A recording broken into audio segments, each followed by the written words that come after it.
16장에서 이제 일곱 대접 심판을 나오고 있고, 또 우리가 이전에 봤지만 1절부터 9절까지는 그 일곱 대접 심판의 4개의 심판에 대해서 우리가 함께 나누었습니다. 그리고 이 4개의 심판을 간략하게 이야기한다면 말 그대로 이제 온 우주적인 심판이다라는 것을 우리가 볼 수 있습니다. 온 우주적인 심판으로서 땅과 또 강과 샘물과 바다와 또 하늘의 해까지 그 대접이 부어짐으로 말미암아 그 심판 속에서 어떻게, 그러니까 원래 하나님이 창조했던 그 창조의 질서가 무너지고 무너지는 대가가 무엇인지를 우리에게 잘 보여주고 있습니다. 근데 이제 문제는 무엇이냐면 9절 끝에 보면 이런 심판 가운데 있음에도 불구하고 사람들이 크게 태워졌음에도 불구하고 이 재앙들을 행하는 권세를 가진 하나님의 이름에 대해서 어떻게 하는가? 비방하고 또 회개하지 아니하고 주께 영광을 돌리지 아니하더라. 그러니까 여기 비방이라고 나왔지만 엄밀히 따진다면 이것은 이제 모독이라는 언어입니다. 그러니까 하나님을 모독하고 있는 거죠. 우리가 잘 이야기하는 신성 모독이다라는 말. 그러니까 하나님을 모독하고 하나님을 비방하고 있는 것. 그거 자체가 무엇이냐면 이미 용서받을 수 없는 죄를 저지르고 있는 겁니다. 그런데다가 우리가 계속 요한계시록에서 이런 이제 심판의 내용들을 볼 때 거기에 좀 반복되어지는 것이 무엇이냐면 그 심판의 대상자들이 회개하지 않았다라는 것입니다.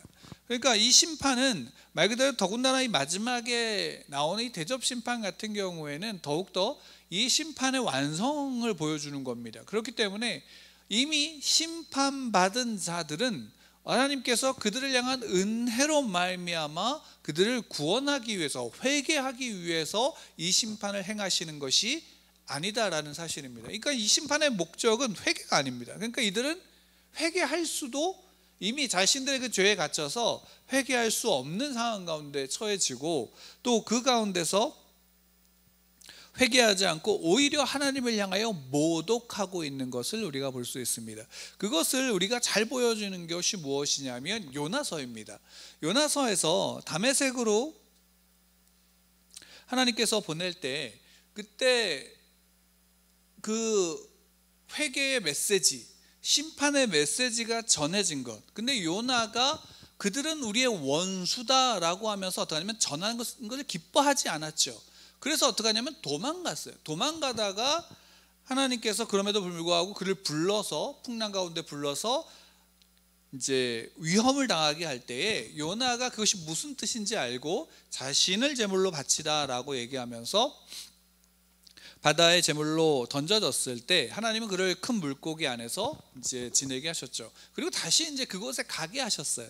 그곳에 가서도 기꺼이 이제 그 일을 행한 것이 아니라 그것에 전하기 싫어서 그 큰 성에서 단지 짧은 시간에 그냥 지나가면서 전해버린 거예요. 한 번에. 그러니까 그럼에도 불구하고 어떻게 하냐면 그 성의 사람들이 그 이야기를 듣자마자 왕부터 모든 일이 다 어떻게 하냐면 회개했다라는 사실입니다. 자, 우리가 어찌 본다면 지금 우리가 이 땅 가운데서 복음을 전하는 것, 그리스도인들이 예수를 그리스도라 전하고 있는 것, 이것은 무엇이냐면 바로 이 요나와 같은 일을 하고 있는 것입니다. 뭐냐면 이 땅 가운데 아직 구원받을 자를 향한 하나님의 은혜가 어떻게 한 거예요? 아직 전파되어지고 있고 선언되어지고 있으며 증거되어지고 있다라는 사실입니다. 그러나 마지막 심판의 때는 어떠한가? 그것이 그런 일이 일어나는가? 아니다라는 사실이죠. 오히려 어떤 일이 일어나는가? 믿는 자에 대한 핍박과 또한 환난이 더욱더 커지게 된다라는 사실을 우리는 요한계시를 통해서 점점 우리가 보아야 하는 것입니다. 실제로 로마 시대 때 초대교회 그 성도들이 로마의 그 황제 숭배와 또 그 안에서 여러 이단들, 또 더 나아가서 하나님을 믿는다라고 하는 유대인들까지 그들이 모두가 다 그리스도인들을 핍박했고 또 그 속에서 살아남고자 또는 그 속에서 피 흘려서 믿음을 지키고자 했던 그 그리스도인들은 어떻게 했는가? 그들이 피할 길이 있었을까요? 그들에게 있어서 피할 길이 없었습니다. 그냥 때로는 숨어 있는 것 외에는 할 수 있는 것이 없었고, 또 그들이 그럼에도 불구하고 그들의 손에 들려진 강력한 무기로서 그들이 행했던 것은 무엇인가? 그것은 하나님께 기도했다라는 거죠. 울면서 기도했던 그들의 기도와, 또 무엇보다도 그 울면서 기도했던 그 기도 속에서 그들은 어떻게 했는가? 믿음을 지키고 기꺼이 어떻게 하냐면 피를 흘렸다라는 사실이죠. 자, 요한계시록에서 이 모든 심판의 내용은 바로 그것에 대한 응답인 것입니다. 그러니까 지금도 우리는 복음을 전하죠. 지금 은혜의 시대라고 얘기합니다. 그와 동시에 말세라고도 얘기하죠. 그러니까 지금 이 시대는 성도로 말미암아, 그리스도인으로 말미암아 이 땅 가운데 하나님의 은혜의 복음이 선포되어지기도 하지만, 그 복음이 선포되어지는 만큼 무엇이냐면 하나님의 심판의 엄중함이 선언되어지는 것이고, 복음이 증거될 때에 성도들이 받는 고난, 그 고난 속에 성도들이 흘리는 눈물과 피는 어떻게 되어지는가? 고스란히 그 심판의 대가로서 이 땅 가운데 부어지게 될 것이다 라는 것이 대접심판의 내용인 것입니다. 그 가운데서 이제 우리가 오늘 읽은 5번째 대접심판 같은 경우에는 어떻게 본다면 이 심판의 완성을 우리에게 보여주고 있는 내용이라고 할 수 있습니다. 왜냐하면 10절에서 보면 5째 천사가 그 대접을 짐승의 왕자에 쏟으니 라고 하고 있습니다. 짐승의 왕자에 쏟았다라는 거죠. 이 짐승이 누굽니까? 용이 12장에서 용이 하늘에서 패하고 쫓겨났죠. 그 쫓겨난 다음에 용이 어떻게 하냐면 용이 그래도 그 바다에서 건재했고, 또 그 바다에서 두 짐승이 모래 위에서 일어난 것으로 우리에게 보여줍니다. 그리고 그 두 짐승이 일어나서 어떻게 하냐면 소위 말한다면 왕국을 세워 나아가는데, 그 왕국에서 자기의 이름을 그들에게 새기게 만들죠. 짐승의 표를 받게 만들고, 그 표를 받지 않으면 어떠한 사회, 개인 생활 또는 물건을 사고 파는 모든 일들까지 하지 못하게 만드는 그런 모습들. 그렇기 때문에 많은 이들이 짐승의 표를 받고 또 짐승에 경배하는 내용들을 봅니다. 그래서 그때의 신자들의 모습이 무엇인가? 패한 신자들의, 그러니까 실패한 신자들의 모습이 보여지지만, 결국 그때 흘린 피와 그때 흘린 눈물에 대해서 어떻게 하냐면 10절에서 그 5번째 천사가 그 대접을 짐승의 왕자에 쏟는 겁니다. 그 짐승의 왕자에 쏟으니까 어떤 일이 벌어지는가? 그 나라가 곧 어두워지며 사람들이 아파서 자기 혀를 깨물고 아픈 것과 종교로 말미암아 하늘의 하나님을 비방하고 그들의 행위를 회개하지 아니하더라. 그러니까 여기 지금 10절에서만 나오는 게 뭐냐면, 대접이 쏟아지고 나서 되면 그 나라가 어두워졌다라고 하고, 그 아파서 사람들이 그로 말미암아 고통 가운데서 어떻게 하냐면 혀를 깨무는 거예요. 이 상황 가운데서 무엇이냐면, 여러분, 결국 짐승은 누구를 대리하는 겁니까? 용을 대리하는 거죠. 용은 우리가 아는 사탄입니다. 그러니까 결국 이 짐승은 사탄을 대리하는 것이고, 이 짐승을 향한 심판은 곧 누구를 향한 심판이 되는 것이냐면 바로 사탄을 향한 심판이 되어진다라는 사실입니다. 그러니까 5절에서 이것이 전 4절 그 4번째 심판까지는 전 우주적인 어떤 심판의 내용을 이야기한다면, 5절에서는 바로 이제 그것이 조금 더 세분화돼서 짐승에 대한 심판을 이야기합니다. 그럼 이 땅에서 그리스도인들, 하나님을 대적하고 있는, 그래서 성도들을 대적하는 자가 누구냐면 짐승입니다. 그 대변되어지는 존재가 짐승인데, 그 짐승이 심판받는 거죠. 근데 그 짐승의 보좌에 이제 쏟아지니까 어떤 일이 벌어지냐? 어두워졌다라는 사실입니다. 어두워지고 사람들이 아파서 혀를 깨문다. 어두워진다라는 것을 보면 우리가 어디를 볼 수 있을까요? 출애굽기에서 보면 이제 10가지 재앙 중에 9번째 심판이 흑암의 재앙이죠. 그 흑암의 재앙이 3일 동안 이제 계속되어졌는데, 여러분 한번 생각해 보세요. 흑암이 온 도시를 덮었어요. 오늘 같으면 어둠이라는 것이 문제가 되나요, 안 되나요? 오늘날 같으면 문제가 안 되죠. 왜? 저기 불이 다 들어오니까. 근데 과거 옛날 같은 경우에도 횃불이 있었고요, 또 어떻게 본다면 우리나라 같은 경우는 초 같은 것들이 있었습니다. 그러니까 초같이 사용할 수 있는 여러 등기들이 있었을 텐데도 불구하고 왜 어둠을 3일 동안 했는데, 중요한 건 뭐냐면 이 3일 동안 어둠이 계속될 때 바로가 참지 못하고 어떻게 하냐면 또 많은 이들이 참지 못하고 어떤 일이 벌어지는가? 라는 것을 우리가 상상해 볼 수 있는 거죠. 그리고 바로 그 어둠 속에서 10번째 재앙이 이어지고 있는 것입니다. 죽음이 내려오게 되어지죠. 그러니까 어둠은 단순하게 어둡다라는 의미가 아니라 그 모든 대접 심판을 통해서 그들을 향한 멸망이, 그들을 향한 모든 혼돈의 그 멸망이 선포되어지고, 그 속에서 그 짐승을 따랐던 이들, 짐승을 쫓았던 이들은 고통받게 되어진다라는 겁니다. 그리고 그들이 혀를 깨문다라는 사실을 우리가 좀 재미있게 볼 수 있는 사실인데, 뭐냐면 임금이 잔치를 열었을 때 그 초청했던 자들이 오지 않았던 그 사건을 통해서, 비유를 통해서 그들이 결국 오지 않으니까, 여러 가지 사정을 해서 오지 않으니까 어떤 일을 하냐면, 그들을 오지 마, 그럼 길가에 가서, 시장에 가서 아무나 불러와 라고 했을 때 사람들을 불러서 그 잔치에 채웠습니다. 근데 그 잔치에 채웠을 때 옷을 입고, 예복을 입고 오지 않은 사람이 있을 때 어떻게 하셨냐면 그를 결국 쫓아내게 되었죠. 쫓아내서 어떻게 하냐면 그 다음에 나오는 구절이냐면 슬퍼하며 이를 갈미 있으리라. 그러니까 어둠에서 슬퍼하며 이를 갈미 있으리라 라는 것이 마태복음에 많이 반복되어집니다. 그 내용을 볼 때 슬퍼하면서 이를 간다, 어둠 속에서 슬퍼하면서 이를 간다라는 것이 어떻게 본다면 요한계시록 혀를 깨물고 그들이 아파서 정말 그 고통 가운데 자기 혀를 깨물고 있는 그 모습과 같이 우리가 맥락을 같이 할 수 있는데, 이것을 보면 우리가 무엇을 상상할 수 있냐면 이것입니다. 우리의 삶 가운데 지옥이 어떤 곳일까라고 할 때 지옥이 바로 이와 같은 곳이다라는 것입니다. 그러니까 그 죄 가운데서 심판받는 자들이, 그 죄 가운데 심판받고 있는 자들의 그 고통이 바로 어둠 속에서 자기의 혀를 깨물고 있는 모습과 같다라는 거죠. 그리고 우리가 보통 혀를 깨물면 보통 자결을 할 때, 내가 어떤 손을 쓸 수 없을 때 극한에 몰려서 자결을 할 때도 혀를 깨물기도 하죠. 그것은 우리에게서 여러 가지를 우리에게 말해주고 있는데, 그러니까 우리의 삶이 심판 가운데 심판을 당하는 자들의 삶이 지옥과 같은 바로 그 모습, 아니 어쩌면 그 지옥을 그들에게 선사하고 있는 것이 바로 심판이다라는 것입니다.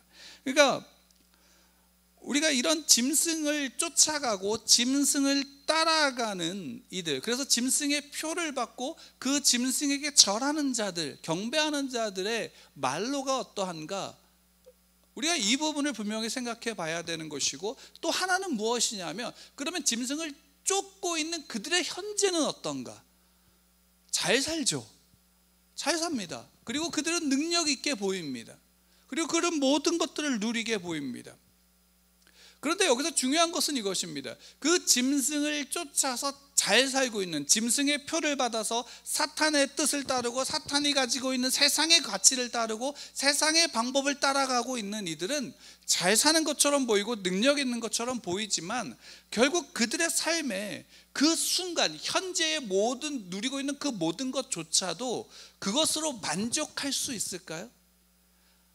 실제로 그것은 우리 주변에도 얼마든지 볼 수 있습니다. 우리가 아플 때, 다리가 아파서 제대로 걷지 못할 때 우리의 가장 간절한 소원은 무엇인가요? 일어나지도 못한다면 일어나는 것이 소원일 겁니다. 또 일어난다 하면 어떤 것이 소원일까요? 걷는 것일 겁니다. 쩔뚝거리든 지팡이를 짚던 아니면 무엇인가를 잡던 걷는 것이 가장 큰 소원일 겁니다. 그렇게라도 걸은다면 어떨까요? 제대로 걷는 것이 소원일 겁니다. 또 그 다음은 어떨까요? 뛰는 것이 소원일 겁니다. 이것은 그냥 우리의 질병으로서 어떤 하나의 모습으로서 하나의 예의지만, 우리가 우리의 삶에 필요한 것들, 돈이 있으면, 돈이 필요하다라고 한다면 그 돈이 처음에는 1,000원, 2,000원, 그 다음에 10,000원, 20,000원, 점점 그 액수가, 필요한 액수가 어떻게 하면 커지게 되어지는 거죠. 우리가 취미 생활을 할 때도 마찬가지입니다. 취미 생활을 할 때도 처음에 필요한 것들은 굉장히 적은 금액입니다. 아니, 어쩌면 처음엔 필요하지 않을 수도 있습니다. 근데 점점 하다 보면 그것이 더욱더 커지게 되죠. 그 금액들이. 왜일까요? 취미의 가장 큰 목적은 무엇입니까? 즐기는 거 아닌가요? 즐기는 겁니다. 그럼 즐기는 것은 결국 뭐냐면 그 취미, 그 하는 행동과 그 취미의 하나의 것으로 말미암아 어떤 만족을 누리고 스트레스를 해소하는 것인데, 이제는 어느 순간에는 무엇이 취미가 되어지고 만족이 되어지냐면 그 취미를 즐기기 위한 준비하는 물건들, 도구들을 준비하는 것으로 만족하고 즐거워한다는 것입니다. 어떻게 본다면 본질이 벗어나게 되어지는 겁니다. 근데 이게 우리의 신앙 가운데도 있다라는 사실입니다. 실제로 이 요한계시록의 심판은 로마를 향한 심판입니다. 왜? 그 당시에 전 세계 제국의 가장 큰 힘을 가지고 있었던 나라는 로마였고, 또 거기에 가장 큰 권력자는 황제였기에, 또 그 황제를 향한 이 짐승은 그래서 황제를 대변하는 존재라고도 할 수 있습니다. 그러니까 황제를 향한 심판이었고, 실제로 역사적으로 로마는 어떻게 되었는가? 멸망했죠. 근데 오늘날에도 로마는 있나요, 없나요? 있습니다. 오늘날에도 로마는 있습니다. 오늘날에도 로마 황제에게 숭배하라는 자들이 있습니다. 그것이 모양이 바뀌었죠. 돈입니다. 권력입니다. 또는 능력이 될 수도 있습니다. 각 사람마다 달라질 수 있습니다. 중요한 건 뭘까요? 그러면 그것에 우리는 절하고 있는 거 아닌가? 근데 여기서 말하고 싶은 건 뭐냐면 믿는 자들입니다. 믿지 않는 자들은 심판을 당할 겁니다. 다만 그리스도인들이, 저는 이 얘기를 할 때 가장 마음이 아픈 것 중에 하나가 이겁니다. 믿는 자들이 믿지 않는 자들, 자기를 반대하는, 믿지 않는 자들이 자기를 반대하는 이야기를 그리스도인들이 들을 때 그들을 향해서 거침없이 심판의 말을 한다라는 것입니다. 여러분, 마지막 때 심판의 때에 그리스도인들이 심판을 받는 세상의 사람들을 향해서 저주의 말을 품고 그들을 향해서 그 심판이 당연하다라고 말할 수 있는 것은 우리가 아닙니다. 우리는 어쩌면 두 가지의 마음이 있을지 모릅니다. 하나는 안도감일 수 있습니다. 그러나 또 하나는 애통함이 있어야 되지 않을까요? 특히나 오늘과 같다면, 진짜 그 마지막 예수 그리스도께서 이 땅에 재림하시는 그 순간이 될 때까지 모든 그리스도인들은 자기를 반대하는 자들에 대해서 너 저주받았어, 너 심판받았어 라고 저주하는 것이 아니라 그들을 향한 애통함이 있어야 되는 것이 그리스도인들의 본질일 겁니다. 왜? 결국 우리의 존재 가치는 어디에 있습니까? 이 땅에서 하나님을 보는 것입니다. 이 땅에서 하나님을 보는 것이고 그 하나님을 누리는 것입니다. 그러면 하나님은 이 땅에서, 이 땅을 향한, 이 땅의 사람들을 향한, 특히나 믿지 않았던 나를 향해서 하나님은 어떤 마음을 품으셨나요? 어떤 시각으로 보셨나요? 애통해하지 않으셨습니까? 슬퍼하지 않으셨습니까? 그래서 친히 인간이 되셔서 오지 않으셨습니까? 그러면 하나님은 나를 구원하신다는 것을 이미 약속하시고 아셨잖아요. 하나님을 대적하고 있던 나를 구원하시겠다라고 결정하셨잖아요. 근데 우리는 어떤 사람을 하나님이 작정하셨는지 아나요, 모르나요? 모르잖아요. 그럼 적어도 모든 이들을 향한, 적어도 대적하는 자가 있다면, 나를 미워하는 자가 있다면 그를 저주는 하지 않는 것, 보지는 않더라도, 그러나 이 땅을 향한, 많은 이들을 향한 하나님의 생명의 복음, 사랑의 복음을 전한다면 적어도 우리의 입술에서 저주는 있어야 되지 않아야 된다는 것입니다. 왜 예수님은 이 땅에 오셔서 제자들을 2명씩 파송하면서 그들에게 축복을 빌라라고 말씀하셨을까요? 그것이 우리의 복음의 핵심입니다. 그리스도인들은 마지막 때인 이때일수록 더욱더 여러분들의 상황과 환경이 어떠하든 여러분들의 삶 속에서 축복의 언어와 말을 하시기를 축원합니다. 그것을 한 축복의 언어를 한다는 것이 잘못된 것을 보지 않는다라는 얘기가 아닙니다. 그 속에서 그 잘못된 것들을 보기에, 그것을 알기에 애통하는 마음을 가져야 한다는 사실입니다. 너무 눈 돌려서 그것을 보지 못한다면 우리는 어쩌면 진정한 축복을 하지 못하고 있는 것일 수도 있습니다. 오늘 말씀에서 결국에는 짐승의 보좌의 대접이 부어지게 됐고, 그로 말미암아 그 대접의 그 나라는 어두워졌고, 그 속에 있는 이들은 그 고통으로 말미암아서 이로 자기 혀를 깨물고 있습니다. 중요한 것은 그들이 그런 가운데서도 결국 심판의 대상자들은, 심판을 받고 있는 이들은 회개하지 않을 것입니다. 그럼 우리가 해야 될 일들은 그 속에서 하나님을, 복음을 증거하는 것입니다. 믿음을 지킨다라는 것은 바로 그것입니다. 우리가 믿음을 지키는 그리스도인으로서 결국에는 우리의 삶에 우리를 향한, 우리에게 흘리는 그 피의 대가를 하나님이 치르게 하실 것입니다. 우리는 그렇다면 그 하나님을 믿고 우리는 이 땅에서 복음을, 그 하나님을 증거하고 나타내고 전하는 자로서 이 땅에 있어야 될 것입니다. 저와 여러분이 그 복을 더욱더 누리기를 축원합니다.